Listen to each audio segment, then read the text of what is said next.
Selamat pagi buat siswa-siswi kami semuanya kelas 7. Hari ini kita belajar bahasa Indonesia, lanjutan materi pembelajaran kita mengenai teks deskripsi.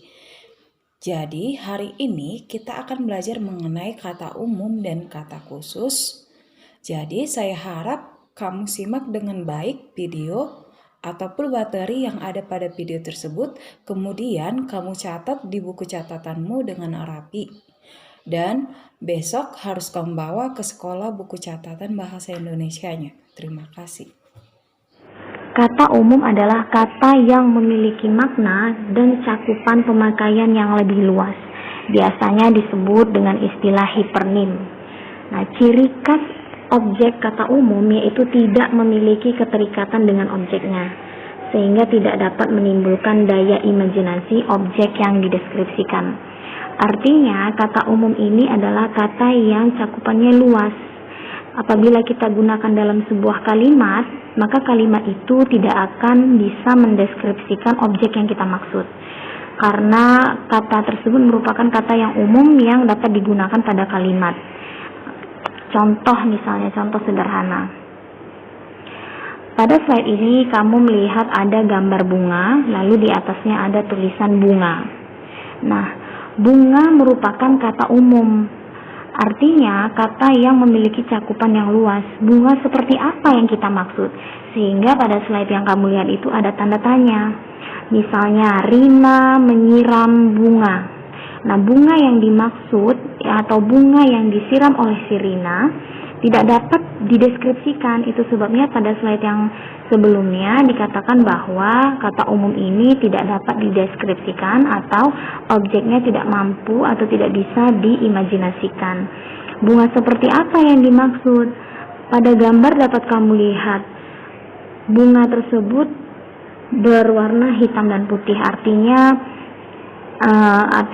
kata umum tersebut tidak mampu mendeskripsikan seperti apa warna bunganya, seperti apa daunnya, dan lain sebagainya. Itu yang dimaksud dengan kata umum. Artinya objek yang dimaksud tidak dapat dideskripsikan, tidak dapat diimajinasikan karena memiliki cakupan yang luas. Berbeda hal dengan kata khusus. Kata khusus adalah kata-kata yang memiliki ruang lingkup yang sempit atau cakupan maknanya lebih sempit, yang biasanya disebut juga dengan hiponim. Jadi kalau tadi di kata umum itu hipernim, kalau di kata khusus itu hiponim. Jadi kata khusus ini cakupannya lebih sempit, lebih spesifik, sehingga ketika objek itu kita sebutkan, maka orang lain, baik si pendengar ataupun si pembaca, dapat mengimajinasikan seperti apa objek yang kita maksud. Nah, contoh misalnya, kalau pada slide yang sebelumnya ada kata bunga, sehingga kata bunga itu tidak dapat kita imajinasikan seperti apa bentuknya, warnanya. Tapi di kata khusus, apabila kita menyebutkan salah satu contohnya misalnya bunga mawar, maka orang yang mendengar atau si pembaca dalam sebuah tulisan dapat mengimajinasikan seperti apa bunga mawar itu, baik dari segi warna maupun bentuk. Jadi jelas terlihat perbedaan antara kata khusus dengan kata umum.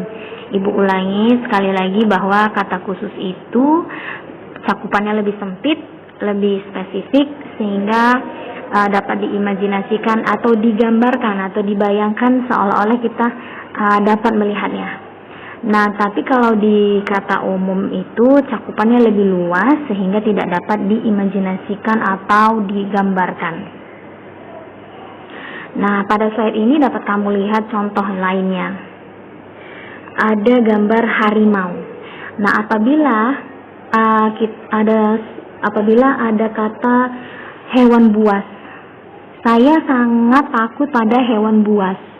Nah, kata hewan buas pada kalimat yang ibu sebutkan, tentu orang yang mendengar tidak dapat mengimajinasikan hewan buas seperti apa yang dimaksudkan dalam kalimat tersebut. Maka hewan buas pada kalimat yang ibu sebutkan termasuk ke dalam kata umum.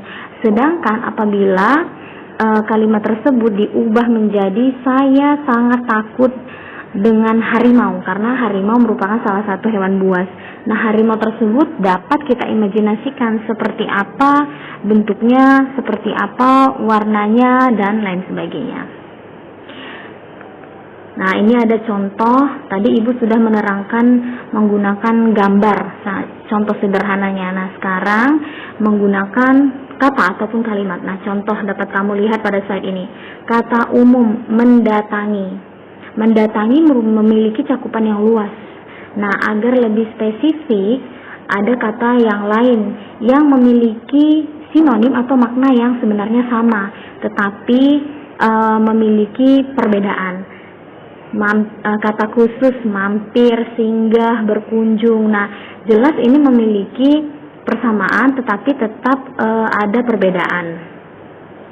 Contoh misalnya lagi kata umum membawa. Lalu ada kata khusus mengangkat, menjinjing, menggendong, mengangkut, menyeret, membopong, serta memanggul. Nah, contoh misalnya menjinjing. Saya membawa laptop. Saya menjinjing laptop. Membawa dengan menjinjing sebenarnya memiliki makna yang sama. Hanya saja untuk penggunaan katanya yang lebih tepat sesuai dengan objeknya, maka lebih cocok menggunakan kata menjinjing. Karena menjinjing itu membawa barang dengan satu tangan dan barang tersebut merupakan barang yang ringan, sehingga lebih cocok kalimat tersebut menggunakan kata menjinjing. Nah, contoh misalnya, saya membawa durian. Dengan saya misalnya, contoh misalnya saya membawa adik, atau juga saya menggendong adik.